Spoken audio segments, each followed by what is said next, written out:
Hi plant friend, I have something very special to share with you today.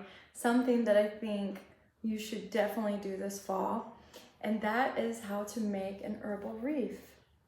And so this is actually a wildflower wreath that I made from the marsh, saltwater marsh. And so something that I was thinking about as I was doing this is how awesome it would be to make a wreath from each habitat. So you could do a maritime forest wreath, you could do a coastal dune wreath, just don't harvest those sea oats.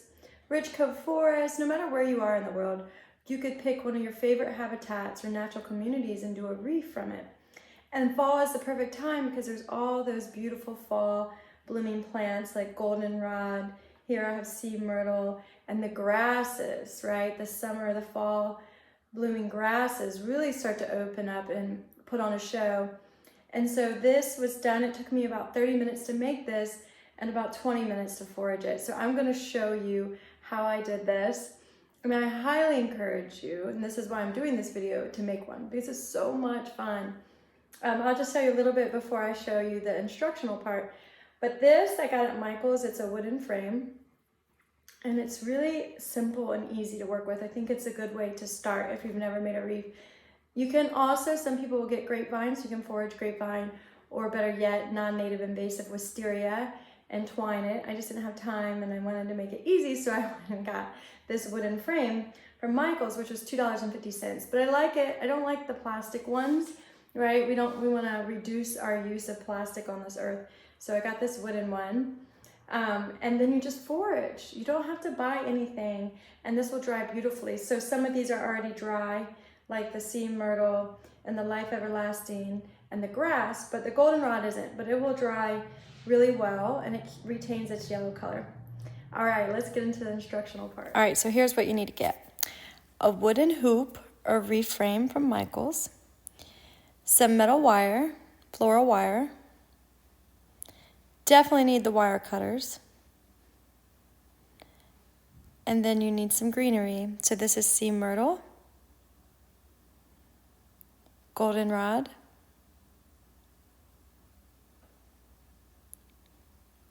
bushy blue stem, gorgeous, so much fun to work with. Life everlasting, and that's dried, so it keeps that color forever. And then eastern red cedar, and that's dried too, so it keeps that color. Okay, place all your forage wildflowers together in a bundle. Then use wire about 3 inches long and wrap it around very securely. Then get all your bundles together how you like them. That way it goes a lot faster. So I did 16 bundles for this small little wooden wreath. And I used sea myrtle as a base. And then I used goldenrod and life everlasting and that bushy blue stem and eastern red cedar as accents. So like I said, I pre-did all my bundles, which really helps. You can cut off the excess stems, but you just keep going around like I'm doing and pre-cut your wire too, that's gonna help. And so it speeds up the process. And then I played some really beautiful flute music while I was making it, which made it really peaceful. And so, enjoy this, take your time. You don't have to feel like you're in a rush, but it does help to get the bundles together and it makes the wreath look really pretty. And I'm almost finished there. So when you get to the end, you're gonna have to lift up the first bundle that you did and place it in there and kind of finagle it in there. And you can cut off a little bit of excess and try and work it in. So here is the finished product. It's so beautiful. I was super excited to have this saltwater marsh wreath. It's gorgeous, and I think this is a wonderful thing to make to give away. Almost every time I make one, I feel like I need to give it to somebody because I think it's such a beautiful gift. And then also teaching people how to use these medicinal plants and how to connect with the habitat is key.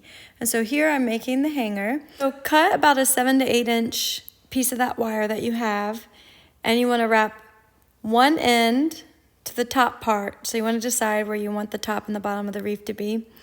And look at the top, select the center, wrap one end of the wire to the wreath, and then wrap the other end of the wire to the wreath. And make sure you have, a little bit of space to hang it on a nail. You don't have to have a lot, but a little bit. And that's it. And you're done. And now you have this beautiful wreath to share with your friends and your family or to put in your home.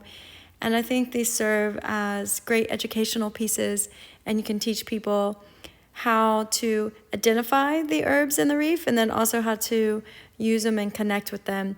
And so all of the herbs in the wreath, mine is bushy blue stem. You can make a broom from it. I teach students how to use, when they're sick or for skin problems, and just how to connect with these plants for everyday purposes. And so it was a lot of fun to work with them in another way, and that's why I really wanted to share it with you. And so I hope you go out and do it, no matter where you live, no matter what habitat you connect with. Try and make a wreath this fall from your favorite habitat. And so this is my saltwater marsh wreath.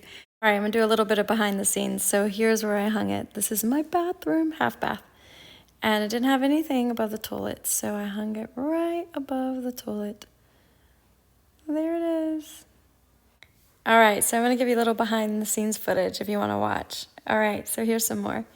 So here is the day before, and in the evening time, we got together, me and some friends, and we made an herbal wreath, a culinary wreath. And so in this one, you pretty much just group together your culinary herbs. So you do 1 bunch of oregano, 1 bunch of rosemary, 1 bunch of thyme.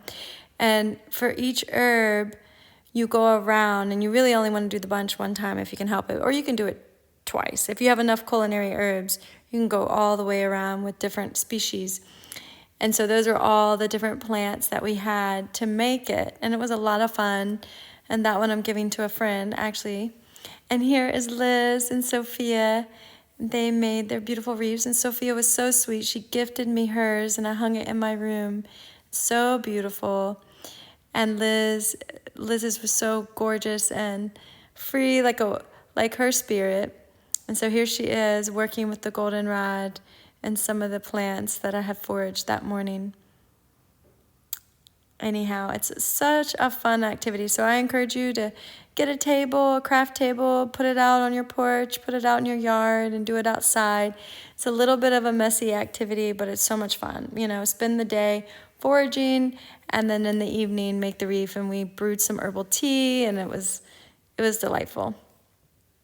Here's another clip that I'll share with you. This was where I foraged for that wreath, the saltwater wreath. This is sea myrtle, and we're going to use this in the herbal wreath because it's going to be really beautiful. It kind of has this grayish green color, and it's about to flower. I believe these are the female flowers, and it probably will still flower even after we collect it, because a lot of times plants will flower even after you collect them, and they'll produce seeds because they want to reproduce. But anyhow, this would be really fun to make an herbal wreath with if you want to give it a try. If you live along the coast, it's really abundant, so you don't have to feel bad for collecting it. Right now is a good time because it's flowering, and also you could use it. This is known in Louisiana. It's a Creole remedy for colds and the flu, and also people take it that have diabetes, so it helps to lower blood sugar levels. And it just keeps the body healthy. And so you could put this in a wreath with the goldenrod, and both of these herbs are in the aster family, and they'd be immune stimulating. So we're gonna harvest some of this and some of the goldenrod and make a wreath. All right, that concludes the behind the scenes and the instructional video on how to make an herbal wreath. I really hope you do it. If you do, please share with me. Tag Yohola Herbal School. We're on Instagram. Follow us here on YouTube. I'm going to be posting a lot of fun free content, and I hope to get to know you. All right, bye.